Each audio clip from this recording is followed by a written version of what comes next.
Well, hello, everyone, and welcome to this edition of the Global PAD Association's 2024 PAD Impact Awards. Today, we're here to reveal the recipient of the prestigious Macgyver of the Year Award, a title that celebrates the pinnacle of innovation and ingenuity in the field of vascular surgery. This distinguished honor recognizes a vascular surgeon who truly embodies the spirit of creativity and personalized care in treating peripheral artery disease, or PAD. The Macgyver of the Year Award is more than just going to a skilled physician. This individual is a visionary problem solver who approaches each case with a unique blend of expertise, logic, and inventive thinking. In a field where traditional methods sometimes do fall short, our winner stands out for their ability to craft bespoke solutions for even the most challenging cases.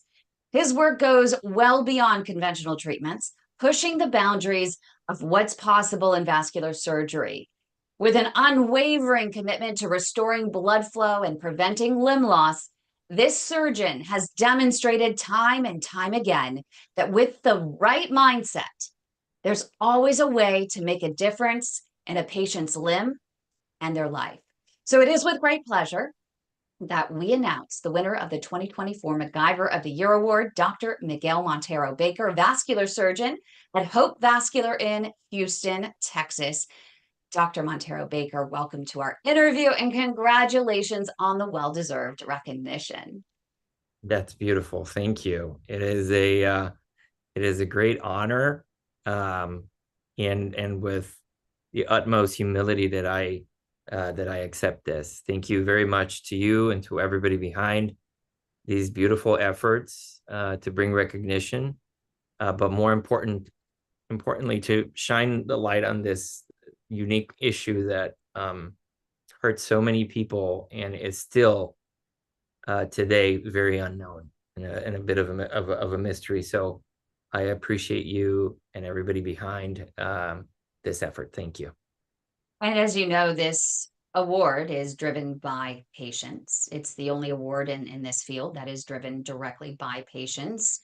They are the priority here. And we do have one of your patients who helped to nominate you. We have Pastor Judith Lee Taylor, who is here with us. And it would be amazing if, Judith, you could share a little bit of your story. And then, Dr. Baker, if you wouldn't mind sharing some of the ingenuity it took to get Pastor Judith back on her feet. Judith, go ahead and unmute and let's hear a little bit of your story. She might need a little bit of help with, why don't we have you start, Dr. Montero Baker, and share a little bit as we get Judith to go ahead and unmute. Yeah, no, well, I've been working and collaborating with you for a while now, and I'll just I know she's unmuted there now, so I'll just give you a little sprinkle of kind of what goes in the background. Kim is one of the most amazing souls that has come to our business in the last few years, and because of what she's been able to build, people reach her when there's dire needs. And whenever I get a call from her, I need to stop doing whatever it is that I'm doing, because it's not going to be an easy call. It means that I'm about to get an earful of what may be somebody in trouble. And usually it isn't low-hanging fruit. It's usually something that's a bit of a conundrum.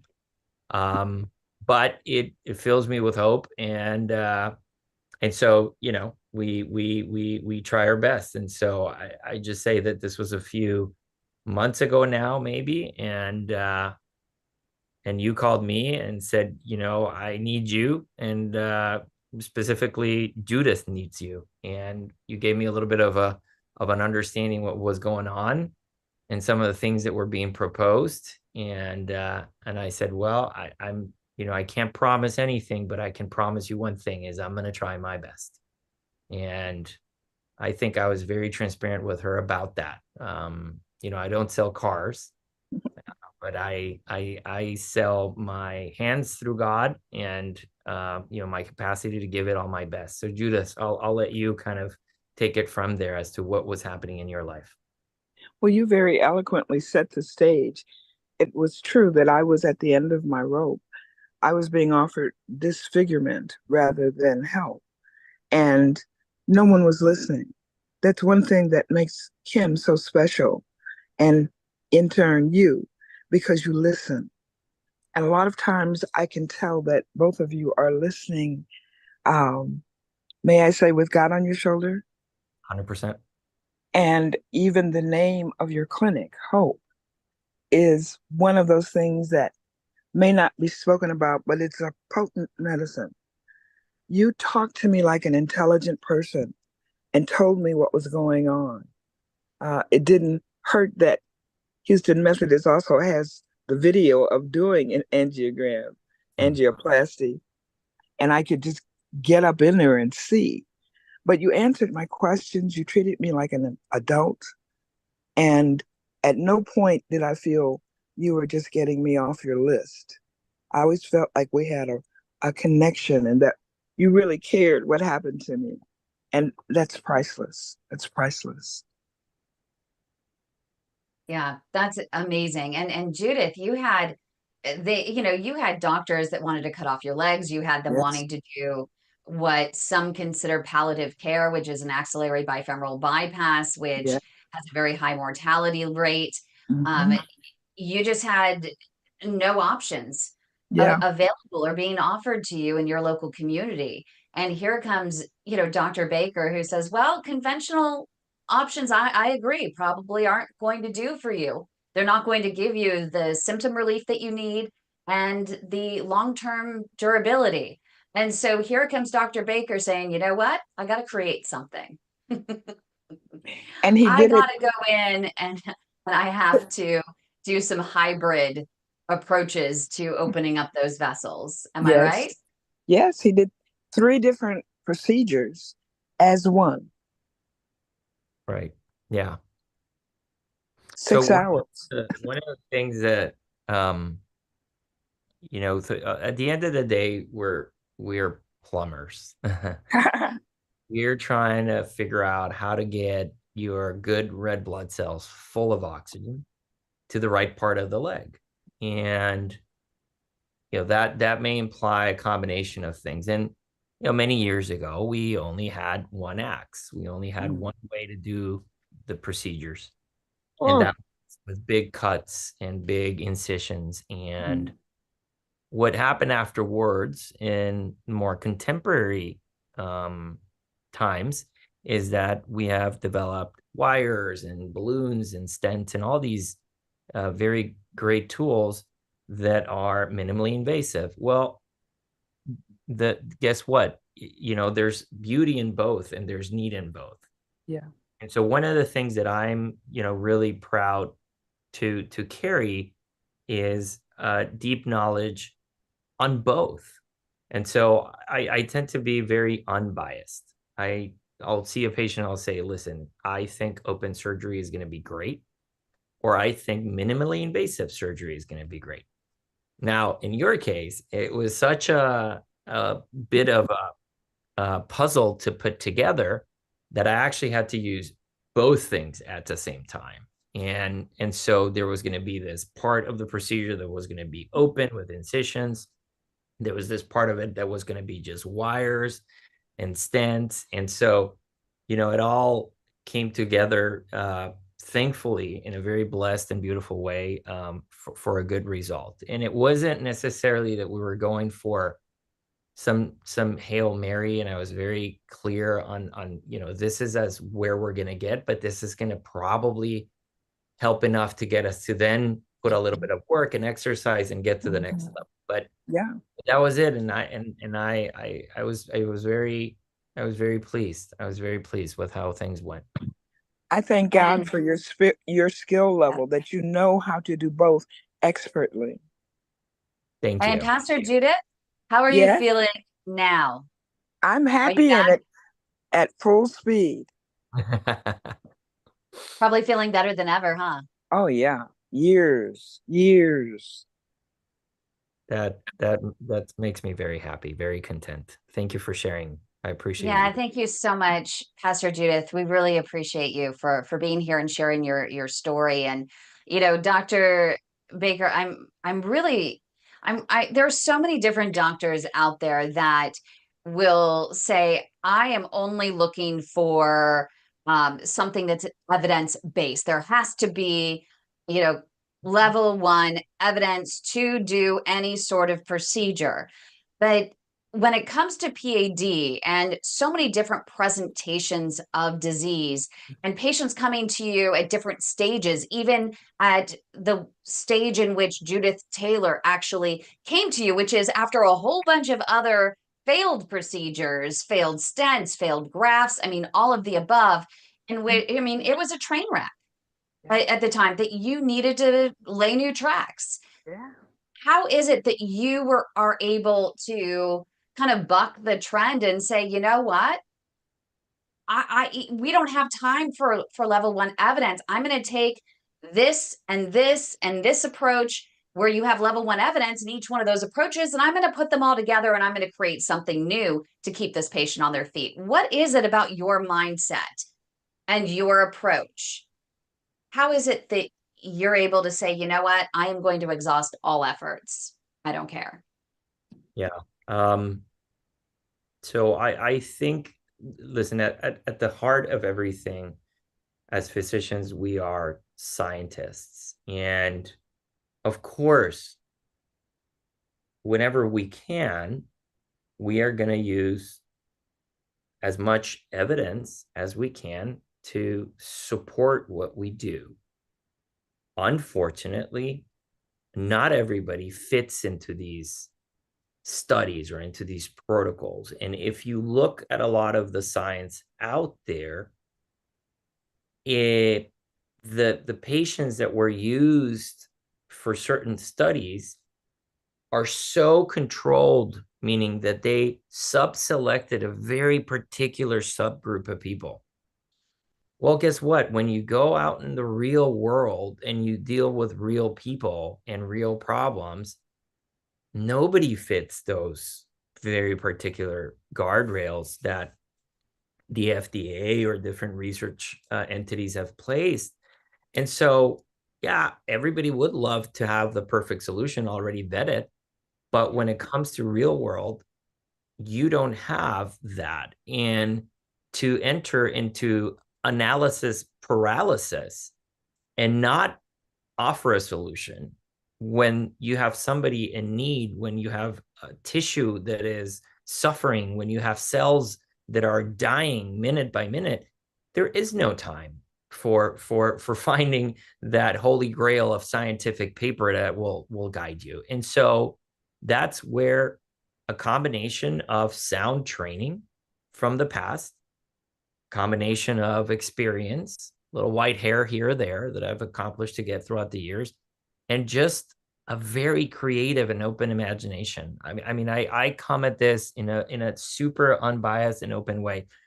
And I think one of my particular strengths in that sense, and I'm a huge advocate of multidisciplinary meetings of exchange, because I think that when people from different specialties get together, there is a cross-pollination that is impressive. And so I actually did that in a very thoughtful way. When I was, developing my career, I became a surgeon and I trained in Latin America in open surgery, where there was none of these bells and whistles that we have in America. But guess what? I learned how to work with my nails, and I was able to do a lot of things that people here use a ton of exuberant material and very expensive because I didn't have anything. Then I migrated to Germany. I did training for 3 years, and I did it under cardiologists. I am a surgeon, but I left my scalpel at the door of the hospital, and for 3 years, I never operated because I wanted to live in that life. I wanted to see things through the scope of people that would change my perspectives completely. And I came a changed man out of that, because now I viewed that I could do all these minimally invasive procedures that before I could only do in a different way. And then not only that, but I decided to train a third time. So I was in Latin America, did vascular surgery, went to Germany, got boarded there, and then went to the US and got boarded for a third time in a comprehensive working environment. And it just kind of everything started to come together. And I think that's been one of the most unique things that I bring to the table. It's this very open, unbiased, balanced approach with just the infusion of what I've seen over the world, people wanting to do the right thing and not taking no as an answer. Because you've got somebody that has, kids and grandkids and things and churches and people that love them and things to do. And so in order to help them be that and continue being the people that they are, we need to just be open-minded and be creative. So, as Macgyver of the Year, how do you navigate the challenges of insurance denials and pre authorization issues when planning these innovative treatments for PAD patients? Obviously, you don't let insurance or lack of reimbursement stop you in your fight to save life and limb. I hate to say this, but it's all a very Machiavellic game. It is something that we just have to coexist with. It is something that we need to understand how to do it. And you find yourselves just building a team of people. If I'm a Macgyver in the OR, and I appreciate that. That sounds very, very nice of you guys.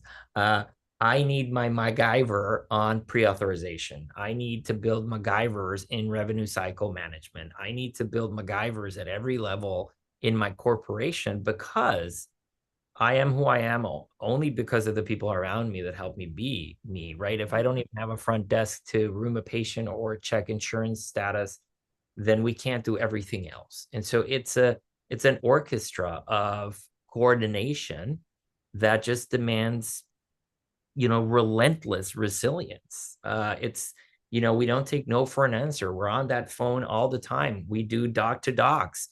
They deny us. We resubmit. We give more data. We reword because half of the time they don't like the way that we wrote it on the chart. So we just rewrite the chart and resend it again. And anyway, and we've learned to just deal with it. And it's very unfortunate. And I have a little bit of a pet peeve here to say, those of you dealing with Medicare Advantage, managed care, so Medicare through some of these private corporations, I think those are some of our most challenging cases. And so I always, here's my 2 cents, take it or leave it. Staying with true Medicare as much as you can is the best thing you could do for yourselves. That way you are not dealing with any third-party vendor that's trying to shave your care in order to make a little bit of a profit. And so my biggest challenges are the private companies that manage Medicare, that they've decided that the American people don't deserve to just be treated when the physician believes it's the right thing to do. And so it's a game, unfortunate, but we try our best to build our own Macgyvers to maneuver it. Yeah, I mean, we just had a case. I even put a post up on LinkedIn. I'm very upset, and I don't mind calling out Humana and Cohere, because we have a patient actually in Houston area of Texas, and this patient has been treated 2 years ago when they had a gangrenous toe, and through using atherectomy, which is the roto-rooting devices below the knee, he's been able to heal the wound, and he's had 2 years on his feet. Well, now, lo and behold, it is a revolving door treatment. We know it, but patients say that they would rather have a revolving door treatments to maintain, walking versus having an amputation. So now 2 years later, the patient has necrotic toe again, and they need to have a below the knee procedure with the use of atherectomy to remove some of the plaque as vessel preparation for the balloon angioplasty. And a congenital heart failure expert cardiologist, as part of Cohere, said that no, Humana is no longer going to approve atherectomy below the knee. And oh, by the way, the imaging that you provided are not enough to necessitate any sort of treatment for this patient. Now, meantime, as you know, Doctors do not treat based on waveforms. They treat based on symptoms. Symptoms first, breast pain, and a wound that won't heal that is going gangrenous. That's number one. Then you're looking at those imaging to go, okay, yes, there is something we can treat. But the insurance companies are flipping that around, it seems. And so it's really frustrating. And patients need to understand that we've even had pediatric doctors that have been reviewing a CLI case, critical limb ischemia case, a patient in advanced stage PAD, and denying a procedure that you, Dr. Baker, as a CLI fighter, for example, is saying this is very much necessary. And this is all because maybe there might be a handful of doctors that might abuse the system and do procedures on early stage patients simply for the case of, for sake of reimbursement. And it's just frustrating. One of the most ludicrous, I know we could spend hours just talking about ludicrous stories here, but the one that I just had last week, and I can't wait to get on the phone myself because this was through my nurse practitioner who did the first doc to doc or provider to provider. And what they said was, we will accept it, but we only accept it to this particular one atherectomy device. And so this is even worse than before, because not only you're not letting me do it, but now you're telling me is you're not the doctor. You're telling me what, like they were saying, I need to use laser, for example. Well, this patient's got calcium. Laser is absolutely like contraindicated. It's not even the best one for that particular thing. I would put that patient in a pickle, in a potential complication, if I would use laser. So they're getting to the point where it's just unimaginable that it's not only a denial, or it's like, okay, well, we're not going to deny it, but you can only use the one device that would be terrible for the patient. Like, it's just crazy. It's really getting a little bit out of whack. Oh, it's completely out of hand. And the fact that they're using very biased media reports based on just a handful of doctors to develop their policies and to restrict these procedures is just appalling. And I'm hoping that we can all come together to create the change we want to see. But how do you balance the need for these innovative treatments with concerns about especially over treatment in PAD cases, especially given the recent scrutiny in the media on procedural overuse in these intermittent claudication cases? We have, listen, we are very sensitive to the fact that overtreatment is a problem. I have absolutely no doubt that statistically, and looking at what the American people suffer, there is way more undertreatment than overtreatment. But to your point, well, what do you do to prevent the overtreatment? We have come to the conclusion that building a place that has an all-in-one standard of care, meaning we manage the patient's journey, including not only the vascular diagnostics and therapeutics, but also everything afterwards. So we have an integrated office that has podiatry, that has wound care, that has hyperbaric medicine. And so once you get to hope becomes your home. And I believe that by doing that, we showcase that our interest is in the long-term care of this patient, and that if we do our job right, at the end of the day, we are hopefully not ever having to overtreat anybody, because we understand the average patient of mine is, 5 or 7 years has been with me. And so we really, we're very, very, very proud of the fact that we also put a huge amount of effort into our vascular diagnostics and ultrasound. We are out there gathering data. We are out there publishing data. I think in the last 5 years, I may have put, 7 or 8 or, peer-reviewed journal papers. specifically identifying patients of high risk, specifically identifying objective performance goals, specifically identifying how to tailor and personalize care for these conditions. So I think my grain of salt is I'm going to push to make it robustly clear who needs what and when. And if we make those guardrails even more clear, I mean, they're already clear, don't get me wrong, but I think we just have to get to the point where it's absurdly obvious what needs to be done versus what needs to not be done. And hopefully that could be part of the solution. Definitely. We have quite a few people in our live studio audience here, and they have some personal questions they'd like to ask you. Do you mind taking some time and we'll go one by one? Okay. Love to. Heinz has been very patient. Heinz, go ahead and unmute and ask Dr. Montero Baker your question. Hello, Doc. Congratulations on the award. Make a long story short, I've been with Pat for 5 years. I've had stent put in my SFA, cleaned out and ballooned the pop artery. And, before that, I was walking a lot. I'm still walking a lot, 6-7 miles a day. And I don't know all about calf claudication, intermittent claudication. But the last couple of months, the calf has very slight pain. It's my foot. Does that make sense? But I have so many collaterals that it's bypassing through the collaterals to my foot, and it's not just working out in my foot yet.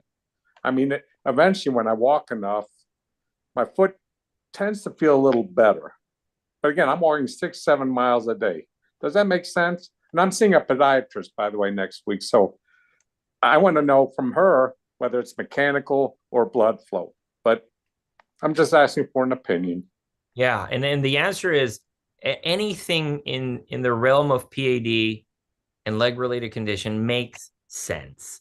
The question is, who's going to try to put it together? I think we have to be really very, very astute investigators and not, back to my previous comment, is not, not just as a vascular surgeon, okay, well, I'm going to look at the vascular condition. I can't tell you the amount of people that I've diagnosed with all sorts of other conditions, like osteoarthroses, like deformity of the foot, like hammer toes, neuropathy, even hypothyroidism that was actually creating muscle pain because it wasn't, so there's just all these things. We just have to be good doctors. Okay, so to your point, 100% feet pain can be an issue. And I would use my thinking cap and say, all right, I want to look at what the vascular labs are doing. I want to try to identify and tease out when specifically do you have the pain? Where specifically is the pain? What makes it worse? What makes it better? Is there anything that you can notice? Have there been any signs, not symptoms, signs, changes in color, changes in the nail qualities? I want to see x-rays and I want to see, but I go from the very basic up. Like when you say foot pain, I know 2 or 3 that would just immediately be like, okay, CT, MRI, PET scan, and all these things, and then come back in 3 months and we'll see. I need to get in there, man. I'm going to rip your socks off. I'm gonna be in your toes. I'm gonna be smelling and touching and feeling because I need to see what's going on, right? That's really important. I really push, like when I have my trainees and residents, I'm like, listen, guys, you gotta just get in there and understand what's going on. Is there a fungus? Is there an athlete's foot? Is there all these things? We just cannot just be in our lane. Oh, I'm a vascular surgeon. I'm going to look at this. And if it isn't me, I'm sorry, I can't help you. No, because I need to be a shepherd for you. Maybe I won't be the one that gives you the solution, but I can give you the line of sight to who will. So I would say this is one. Yes, maybe it's a little bit of a head scratcher, but so are all, right? There's muscles, there's nerves, there's bones, there's skin, and all of these can in a way, shape, or form add to a problem. So I think that knocking all those things one at a time is the right way to go. Thank you so much. And we have Steve Cantor who has a question. Steve, go ahead and unmute and ask Dr. Miguel Montero Baker your question. Go ahead, Steve. Hi, can you hear me? Oh, It's Jane Ann. It's Jane Ann. it's Janie. Haha. Jane Ann. Hi, told how us. are you? Good. I want to know about I don't have PAD, but my husband Steve was diagnosed with PAD last July. It's gotten worse. He's scheduled for a CT angiogram tomorrow, so that will be very telling on the characteristic of where he might be clotted. But we're thinking ahead, and I just have the general question about stenting. I want to know what your opinion is about stenting in the leg and the efficacy of stenting. Are they destined to fail? Or is restenosis of a stent, is that something that's very common? And or is leave nothing behind the best intervention for something, in that case? What is your opinion about stenting, I guess? Do you do it, or do you just try your best to not do it? And do they fracture a lot? I mean, I've been reading more about like supera stents and that they're more flexible. And yeah, well, first off, thanks for your question. Very hard question. Very hard. I love it. But I love it. that you're asking yourself the right things. I will preface by saying anybody that comes to me with peripheral arterial disease is going to get an earful first about the fact that they will never be cured. And I am very sorry to put it that bluntly, but the same as with hypertension or diabetes, you will be managed. You will have a progressive inflammatory condition that will forever be there. Okay. And so now the question is the management. And so to your point, as vascular interventionalists, our job is to think the long game. It's not the short game. And so whenever I face any of these problems, I'm going to take into account the level of disease and the goal of care. And why do I mean that? Goal of care means it's going to be very different if what you're having is some stable intermittent claudication at 500 feet or, a mile, or if what you have is severe rest pain, or if what you have is already gangrene. So goals of care are going to be very different in those different settings. And, claudication like stuff is something even more long game, where you're trying to figure out how can you keep this open as much as possible so that they can continue doing the physical activity that they wish to do. On the other hand, you have the CLI part, meaning critical limb ischemia with tissue loss, where maybe what we need is just a very short time so that we can do the reconstruction, remove the tissue that's not viable, and that heals. Because once things heal, the metabolic needs are less. So the oxygen requirements are less. And so it doesn't really matter if what we do stays open forever, because I just maybe needed that finite amount of time to get past the finish line. And then the level of the PAD is very important, because let's maybe split it into three: the aorta and the iliacs, meaning the pelvic region, the femoral popliteal region of the thighs, and then the below the knee region, meaning from the knees down, or the tibial segment. Why? Well, because each artery in each one of those positions has a biological different response. The more proximal the disease, the better it does in the long term. Okay. So if somebody has like an iliac problem up here in the pelvis, those tend to be shorter and can really do well long term with what we can offer. Whereas some of the stuff all the way down, which is very extensive, let's say 15 inches of an obstructed artery, that's much difficult to keep it open for a long time. And so once you balance the goal of care and the anatomy of the problem, then you start going through, what combination of tools is going to give you the best solution.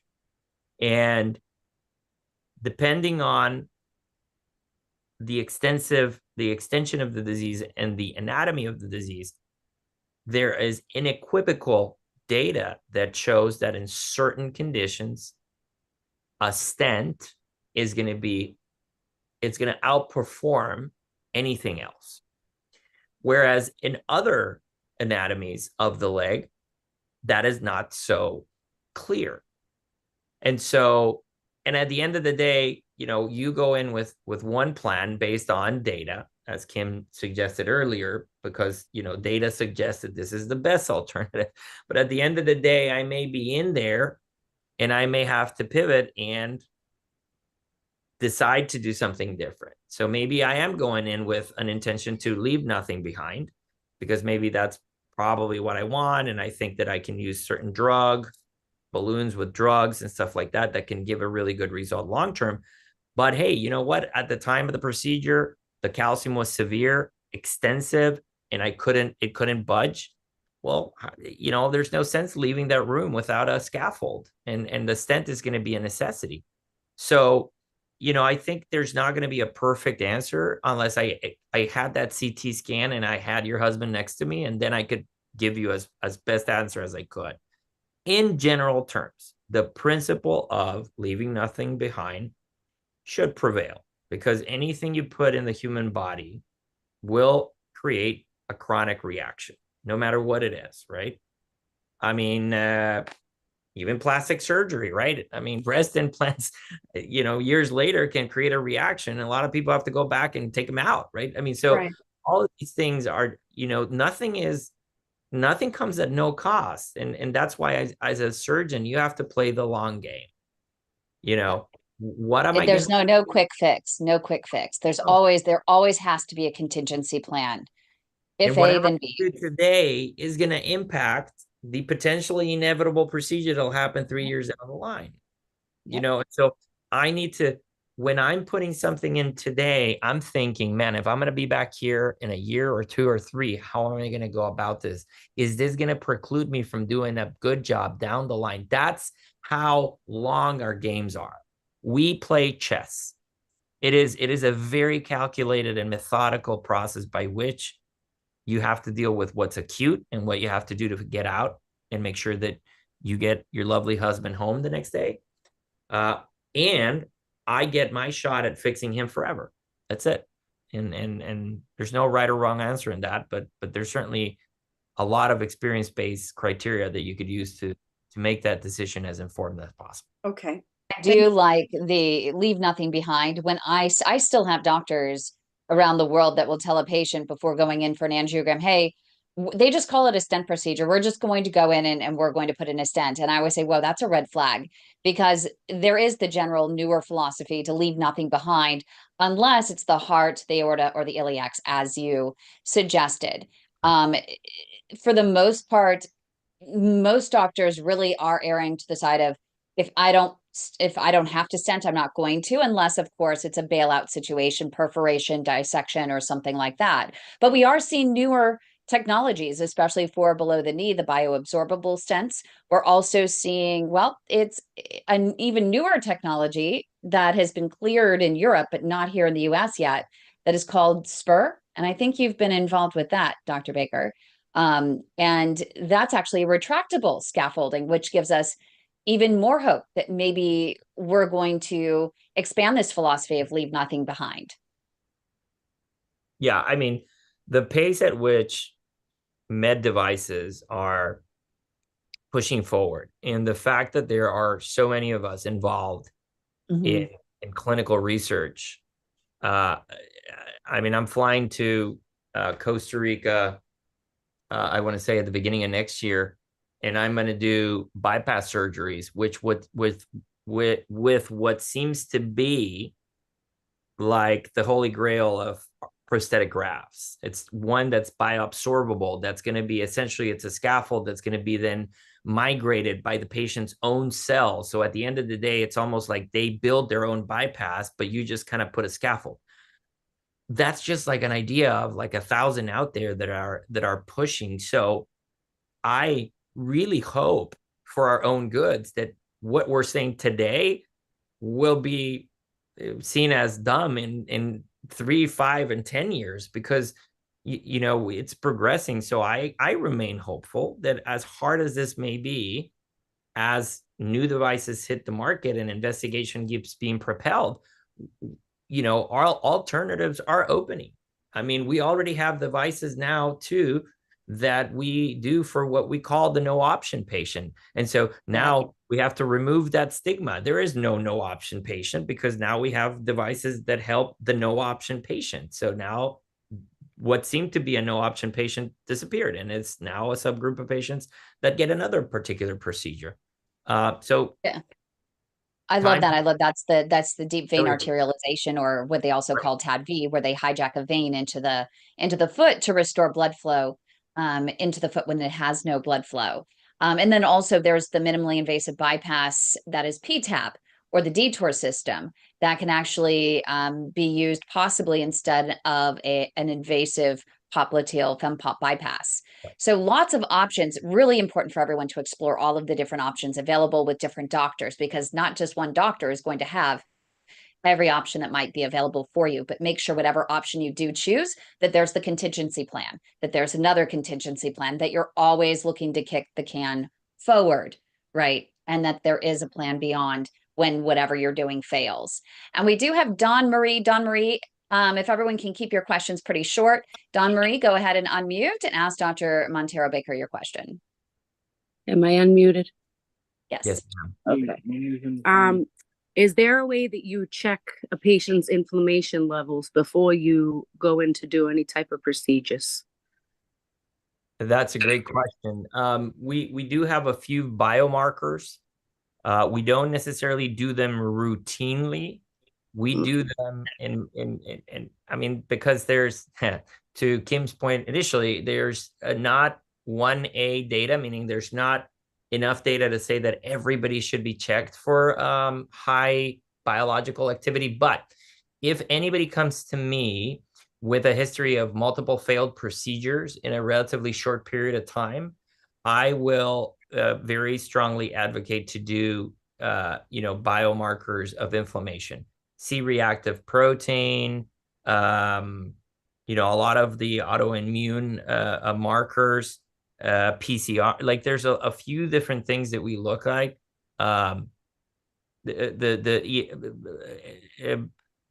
Red blood cell sedimentation rate, and some others that we use. And with that, we can decide, you know, how potentially we're going to personalize care. However, I think it's still an area of a lot of research. And we have, for example, one of our favorites, and I'm sure Kim has spoken to her in the past, is Anaida Dua at Mass General. She's a vascular surgeon who is pushing a ton on personalizing what antiplatelet medicine, you know, like what blood thinners you need, because I'm not to cut you off, I'm a patient of hers. No way. And I lost my leg in surgery due to a blood clotting disorder we didn't know about. And I believe, if I'm correct, Kim knows my whole thing, I think I had high inflammation that day. Well, so in that they said could have been a contribution to why I blew so many clots into my foot. Yeah. Well, I'm very sorry for that outcome, but I can tell you that you have one of the best docs out there, and she is putting a significant amount of her time and effort in trying to help us all be better. Her research lab is essentially focusing on who has sticky blood, who doesn't have sticky blood, what specific. I'm one of those. The sticky blood is, yeah. And then that means that we gotta, you know, personalize some of those pharmaceuticals, you know, fine tune it more. Right now, everybody gets a blanket med, and we all know not one solution is appropriate for all of us. So thanks for sharing that, though. Thank you. And we have Chuck that's kind of along the same lines. Chuck is, and Chuck, you can chime in here, but he's on his 7th laser atherectomy procedure with a doctor in LA that is also advanced. I'm sure you know this doctor, and he just keeps reblocking, and we see this all the time, right? It's a revolving door treatment a lot of times, and a lot of times it comes down to, well, do we know if this patient is on the right cocktail of medicine? And that's why Dr. Dua's research is so important, especially in cases like this, where they keep reblocking and reblocking and reblocking. So he's asking, he's no longer pre-diabetic. He's on the Mediterranean diet. He's doing everything he can. He's trying to walk, walk, walk. Does he have any other option? And I'm curious, Chuck, if this is, it sounds like, I think that you have an SFA issue. Your blockage is up the SFA and possibly popliteal, which might be an option to explore the PTAB or that minimally invasive bypass, the detour system could be an option. Yeah, I mean, we're getting new drugs approved, right? We now have sirolimus, very close to being FDA approved. And so that offers an additional medication that is as a potent anti-inflammatory and anti-growth. If you think about these medications we use, they're used in oncology. They're chemotherapeutic drugs. And the idea is that he would, like your physician would, debulk, laser or Rotarex or whatever it is that he does to take that stuff away. And then think about painting it with a brush of a medication that's going to continue killing the cells so that they don't grow into the stents. If that, obviously hits a point of no return, then you have to find a way around it. So either an open bypass, which could be, a very good indication if you have the appropriate veins and the anatomy, or to Kim's point, one of these percutaneous bypass that we've started also performing and they do really well. And we have Heidi who has a question. Heidi, go ahead and unmute and ask our Macgyver of the Year, Dr. Montero Baker, your question. Am I unmuted? Yes, sir. You are. Oh, Yeah, that's Chuck. Chuck wants to jump My in. only question is really, I'm not ever going to do a bypass unless like 10 doctors tell me you got to do this thing. It's going to fix it. Because I heard, and I keep reading about people losing their legs after they've done bypasses. So I'm not doing that. So I love your idea of a pharmacological, and I keep thinking there has to be some cocktail of drugs or something else that can stop the platelets or whatever it is, the plaque, from building, the blocks. I don't really know what to do but I guess my question really is, should I just walk like 200 miles a month? I'm pretty sure it's going to reblock in 3 months to 6 months. It'll reblock. So what do I do then? I'm not really a fan of bypasses unless there's a tremendous, experience. I want a proven technique. The atherectomies work for 6 months. That's it. That's all I get. I had 9 months once, but we were pushing it. So I think you get where I'm coming from. Yes, sir. Is it primarily calf pain and claudication? Yes. Yeah, it's my right calf. And, after, it's very strange. Even though it's blocked like 90%, my pain levels are way lower than they were when I had the first couple procedures. Like when it reblocked the first time, it hurt like hell. Again, just like major pain after 100 or 200 steps. Now I walk when I play golf, and I can sometimes, after the first pain occurs during my round of golf, it doesn't recur for like 2 hours. So I'm walking, I'm not really walking up a hill the whole time, but I'm walking quite a bit, and I'm not experiencing any pain. So I think I must have built a lot of collaterals. And I'm thinking, well, maybe that's the solution. Just keep walking like crazy. I was about to say that a lot of what we do in this profession, understanding that we can't just change your blood vessels because that's the cards you're dealt with, is bring that inflammatory, reaction to as low as possible, with some of the cholesterol lowering medications, with some of the medications that we put on our balloons and some of the stuff that gets sprayed into the stents. But at the end of the day, the long game is give you enough oomph so that you can go and keep knocking those holes and walking, because there is a chance, and a pretty good chance, that, let's say, after a few times that you do that procedure and you're going through these ups and downs of oxygen necessity, that through walking you are expanding the amount of what we call vascular endothelial growth factor, VEGF. And VEGF is a very potent signal in your arteries to build new arteries. And so what'll happen, hopefully, I hope for you that this will happen, is that you have been significantly improving your collateral pathway. And that what'll happen one of these days is that that stent may occlude and you may not even feel it. And that the reality is that day, even and I can tell you, I've got patients that run marathons that have got occluded stents. I don't necessarily just chase it, because at that point, your body has created enough passages around the blockage and a natural bypass made by your own cells that we don't need to chase that stent indefinitely till death. So keep in mind that I think if you're exercising routinely and you're feeling that with each one of these occlusions, less is happening, there may come a point where you may want to have a conversation with your doctor and say, is there any need at this point, doc? Because I actually just played 18 holes and that stent's 95%. Do I really need it open? Or do I have enough collateral? So I think that's something at least to look forward to. That's good. And we have one more question that we want to get to. We have Heidi. Heidi, go ahead and unmute and ask your question.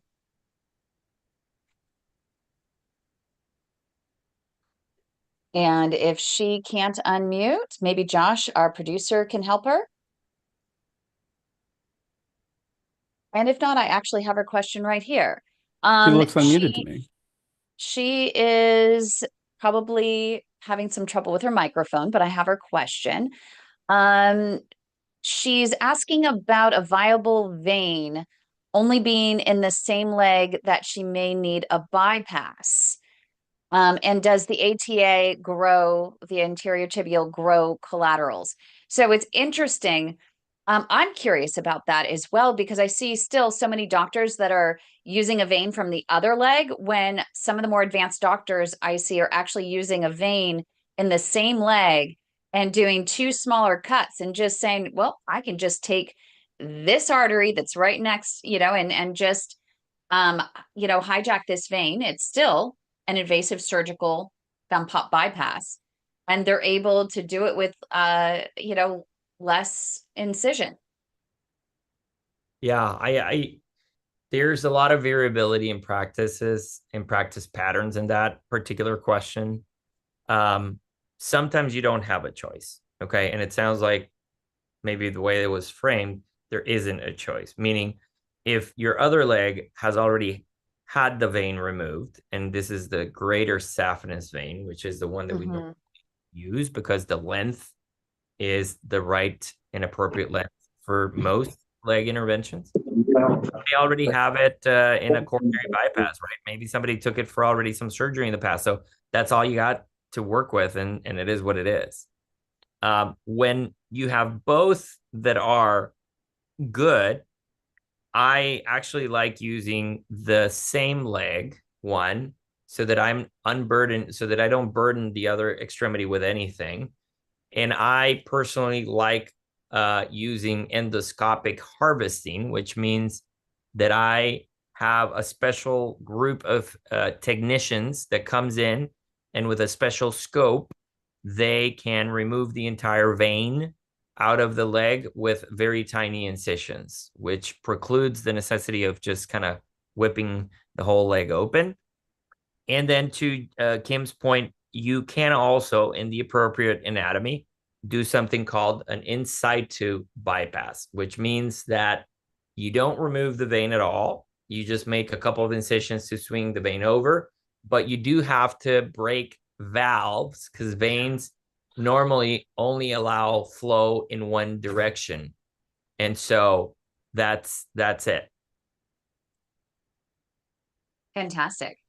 Well, doctor, we really appreciate your time. We have so many people here with so many different questions. We also do have one of our good friends who is Global Vascular Surgeon of the Year, Dr. Marta Lobato. She's going to be joining us tomorrow. So folks who didn't maybe get their questions answered here, you can join us tomorrow with Dr. Lobato as well. But I do have our final 3 questions I ask every single doctor. The first one is for our Journey to Diagnosis series. And I want you to share a story that had you scratching your head about how in the world this patient was not diagnosed sooner and what you wished would have happened differently with that patient.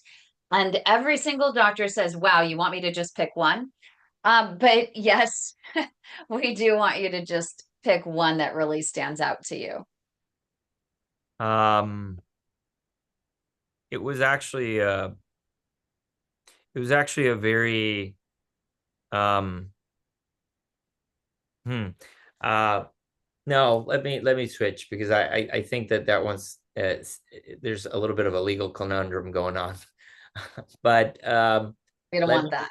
No, because it's still ongoing and it was something that, should have been picked up very early on. But I had a patient who her family brought her from Peru.